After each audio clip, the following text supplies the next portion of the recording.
नाशिक महानगरपालिका निवडणुकीच्या रणांगणात प्रभाग क्रमांक 29 मध्ये सुरू असलेल्या राजकीय नाटकाचा अखेर शेवट झाला असून यात सुधाकर बडगुजर यांनी बाजी मारली आहे।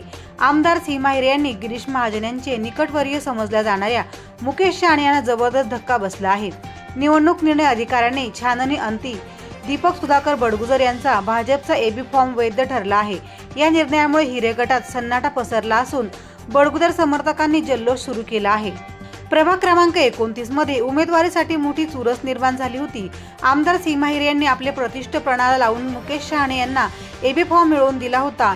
शाहणे यांची उमेदवारी निश्चित मानली जात असताना सुधाकर बडगुजर यांनी पुत्र दीपक बडगुजर यांचाही एबी फॉर्म दाखल करून मोठा ट्विस्ट आणला होता। तांत्रिक बाबी आणि वेळेच गणित कोणाच्या बाजूने झुकणार याकडे सर्वांचे लक्ष लागले होते।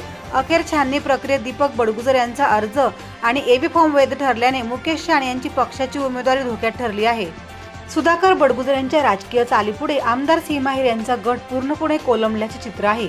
आधीच प्रभाग क्रमांक 25 मध्ये पत्नी आणि मुलाचा अर्ज कायम ठेवत बडगुजर यांनी हिरे समर्थक राकेश ढोमसे यांच्या पत्नीला आणि रवी पाटील यांच्या पत्नीला अपक्ष लढण्यास भाग पाडले। आता प्रभाग क्रमांक 29 मध्ये बाल किल्लेही मुकेश शाहणे यांचा पत्ता कट करून बडगुजर यांनी आपला वर्चस्व सिद्ध केला आहे।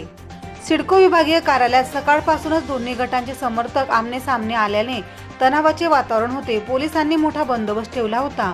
आमदार सीमा हिरे यांनी यांचे पती यांची शेवटच्या क्षणापर्यंत प्रयत्न केले, मात्र निवडणूक अधिकाऱ्यांच्या निर्णयाने दीपक बडगुजर यांच्या गळ्यात उमेदवारीची माळ पडली आहे।